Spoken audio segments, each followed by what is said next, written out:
धन्यवाद है। और मैं ये फॉरेस्ट विभाग को कहना चाहता हूं कि आपने 19 धर्मशाला को तोड़ने का नोटिस जारी किया है। 19 धर्मशाला तो छोड़ो, अगर यह फॉरेस्ट विभाग के कर्मचारी मेरी आवाज सुन रहे हो तो कान खोल के सुन लेना एक बार। और जो ये पुलिस के खाकी वर्दी वाले यहाँ खड़े हैं वो भी मेरी आवाज ध्यान से सुन लेना कि ये जो 19 धर्मशाला तो छोड़ो, आप ये पहले एक धर्मशाला की ईंट तोड़ के बता दो, संजीवनी हॉस्पिटल में बेड बुक करवा के आना। उसके बाद ये आना, हाथ पैर टूट जाएंगे आपके अगर धर्मशाला के हाथ भी दिया तो। आप जो संजीवनी हॉस्पिटल है ना, अपना बेड बुक करवा के आए। मेरा तो यही निवेदन है। और सभी ने सब कुछ बता दिया कि यहाँ पे स्काउट के होते हैं कैंप और जड़ोला होता है, और मेरे पिताश्री बुजुर्ग ने बहुत कुछ बता दिया है। मैं आगे तेजपाल सिंह जी मंच से परम सम्मान्य आदरणीय श्रीमान जयेंद्र सिंह जी गढ़ी साहब अटे बिराजीड़ा तमाम सम्मानित मंच और 37 कौमों पधारियोड़ा तमाम मारा बुजुर्ग माता पिता और भक्त दाता के सूर्य नहीं तो रेजे बाजड़ी तो मत कमावे नूर। जयेंद्र सिंह जी हमेशा 36 कौम की आवाज बन करके हमेशा लड़ाई लड़ने वाले व्यक्तित्व के धनी हैं। आज साथियों, हम सभी महानुभाव 36 कौम के लोग एक धर्म के नाम पर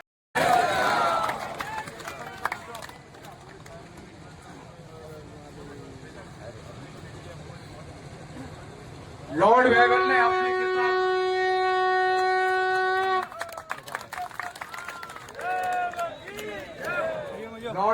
अपनी किताब में लिखा है, दो सैनिक जब आने वाले युद्ध की बात करते हैं तो ये तय किया जाता है कि सेना युद्ध की तैयार है।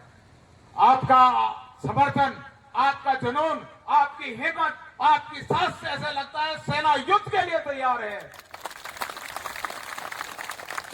प्रशासन को हम कहना चाहें, ये बात तय है, आज का जो निर्णय लेला वो आपकी हमारी भविष्य की नीति तय करेगा। अगर कोई प्रशासनिक अधिकारी गलत फहमी पाल रहा है तो ये भूल जाए, हम यहां महापड़ाव की घोषणा करेंगे अगर हमारी सुनवाई सही नहीं हुई तो। मेरा निवेदन है, कोई घर नहीं जाए, रात की विश्राम यहां, सुबह शिवगंज के लिए कूच करा जाएगा। परंतु हमारी हक की लड़ाई से हम लड़ने आए। आप अंदाज लगा जाओ, इन वन विभाग की हिम्मत और साहस देखो। इन्होंने एसडीएम ऑफिस से जाब्ता मांगा धर्मशाला तोड़ने के लिए। ये तो गनीमत है, महादेव की कृपा है। और एमएलए साहब ने भी ना दे दिया, एसडीएम ने उनको जाब्ता नहीं दिया। धन्यवाद है। और मैं ये फॉरेस्ट विभाग को कहना चाहता हूं कि आपने 19 धर्मशाला को तोड़ने का नोटिस जारी किया है। 19 धर्मशाला तो छोड़ो, अगर यह फॉरेस्ट विभाग के कर्मचारी मेरी आवाज सुन रहे हो तो कान खोल के सुन लेना एक बार। और जो ये पुलिस के खाकी वर्दी वाले यहाँ खड़े हैं वो भी मेरी आवाज ध्यान से सुन लेना कि ये जो 19 धर्मशाला तो छोड़ो, आप ये पहले एक धर्मशाला की ईंट तोड़ के बता दो, संजीवनी हॉस्पिटल में बेड बुक करवा के आना। उसके बाद ये आना, हाथ पैर टूट जाएंगे आपके अगर धर्मशाला के हाथ भी दिया तो। आप जो संजीवनी हॉस्पिटल है ना, अपना बेड बुक करवा के आए। मेरा तो यही निवेदन है। और सभी ने सब कुछ बता दिया कि यहाँ पे स्काउट के होते हैं कैंप और जड़ोला होता है, और मेरे पिताश्री बुजुर्ग ने बहुत कुछ बता दिया है। मैं आगे तेजपाल सिंह जी मंच से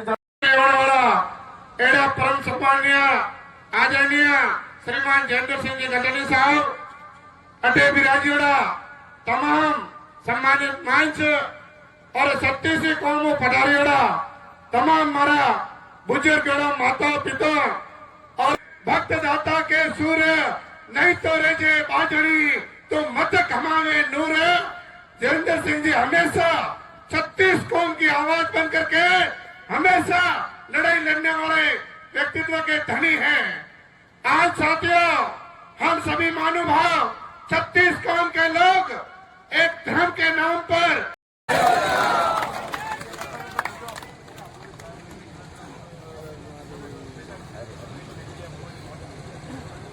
लॉर्ड वेगल ने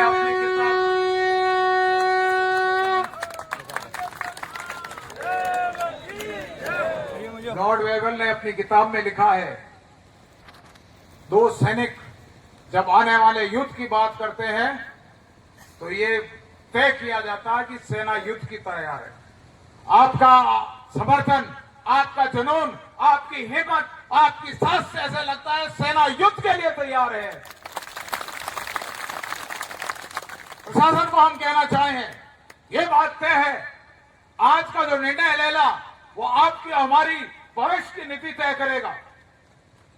अगर कोई प्रशासनिक अधिकारी गलत फहमी पाल रहा है तो ये भूल जाए, हम यहां महापड़ाव की घोषणा करेंगे अगर हमारी सुनवाई सही नहीं हुई तो।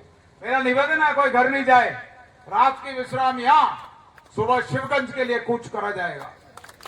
परंतु हमारी हक की लड़ाई से हम लड़ने आए। आप अंदाज लगा जाओ, इन वन विभाग की हिम्मत और साहस देखो। इन्होंने एसडीएम ऑफिस से जाब्ता मांगा धर्मशाला तोड़ने के लिए। ये तो गनीमत है, महादेव की कृपा है, और एमएलए साहब ने भी ना दे दिया, एसडीएम ने उनको जाब्ता नहीं दिया। जाब्ता नहीं दिया, पर अंदाज लगा दो ये कितने नजदीक पहुंच गए। मुझे कई मंत्री जी ने कहा अगर नहीं कहा होता तो ये तोड़ने के लिए आ जाते। तो इसको आप बिल्कुल हल्के में मत ले, ये लड़ाई बहुत लंबी है, पर निश्चित रूप से इसमें डरने का कोई सवाल नहीं है, क्योंकि ये वन अधिकारी है, इनकी सबकी जन्म पत्री सब मेरे पास है, और एक के तो खुलासा कर देंगे हम।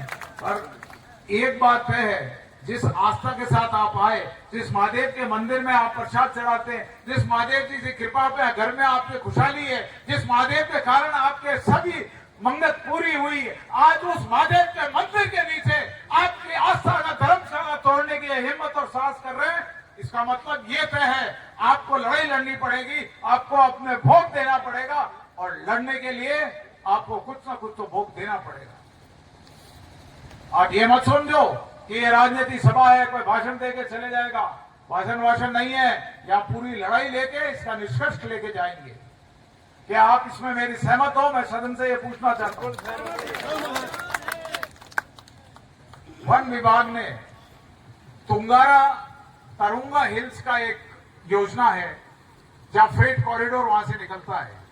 वो जो फ्रेट कॉरिडोर वहां से निकल रहा था वो वन भूमि में था, उनके अनुपात में दूसरी भूमि थी।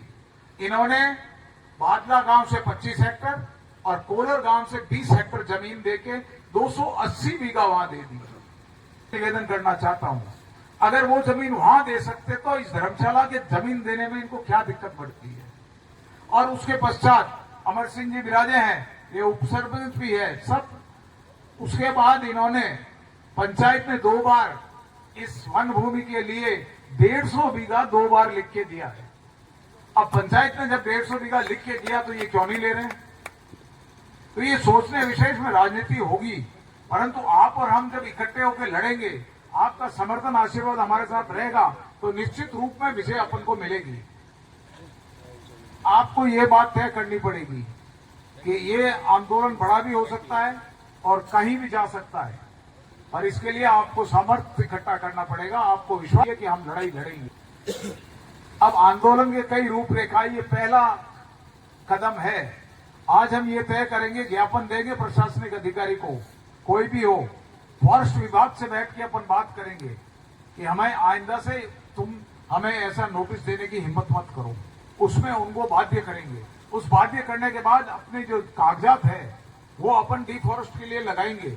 और सभी पूर्व वक्ता ने कहा है, तू सभी मंत्रियों से, सरकार से मदद करके और अपन इसको पूरे पार करेंगे, क्योंकि ये तलवार रोज लटकी लटकी कोई काम की नहीं है। इसके लिए आपको लड़ना पड़ेगा। संघर्ष लंबा हो सकता है, पर निर्णय आपके पक्ष में आएंगे, ये तय है। अभी भी थी वो बात, क्या आपको एक उदाहरण देना चाहता हूं। कुंवर सिंह ने बिहार में छापामार युद्ध चालू कर दिया, भगत सिंह ने संसद में बम फेंक दिया, महात्मा गांधी बंबई में आमरण अनशन पर बैठ गए। ब्रिटिश हुकूमत ने किसी से बात नहीं करी, वो करते तो किससे करते। उसके बाद बुद्धिजीवियों का सम्मेलन हुआ बॉम्बे में, और ऑल इंडिया कांग्रेस कमेटी का गठन हुआ, जिस मंच से आजादी की लड़ाई लड़ी थी, जिसके आधार में आप और हम लड़ेंगे। आपको ये मंच मिला है, इसके साथ अपन मिलकर लड़ेंगे। अब प्रशासन को किससे बात करनी है ये उनको मालूम है। और हम ये विश्वास दिलाना है, ये आंदोलन पूरा होने के बाद तो यहाँ का जो ट्रस्ट है वो विधिवत रूप की इसकी पैरवी करे। हमारा तो मकसद है कि आपको न्याय दिलाने है। कई लोग गलतफहमी में हैं कि इनके राजनीति करनी है। और महादेव के यहाँ मैं आपको बताना चाहता हूँ, मुझे तो वार्ड पंच भी नहीं बनना। जो वो चिंता छोड़ दो, राजनीति जिसको करनी वो करेगा, हमें राजनीति नहीं करनी। परंतु मैं आज इस मन से विश्वास दिलाना चाहता हूँ, आप सबका आशीर्वाद समर्थन चाहता हूँ। जिस किसी ने हमारे इस मंच से अगर कोई राजनेता, आज विधायक मंत्री कोई भी हो, उसने अगर समर्थन नहीं दिया तो अगले चुनाव में विधानसभा में नहीं पहुंचने देगा, ये हम गारंटी देंगे। उनको हमारे लिए लड़ना पड़ेगा। हमारे वोट के आधार पर तुम बैठे हो, जिस आसन पर बैठे हो हमारा हक है उसमें, और उसके पश्चात तुम हमारे लिए नहीं बोल रहे हो, इसका मतलब तुम्हारी नियत साफ नहीं है।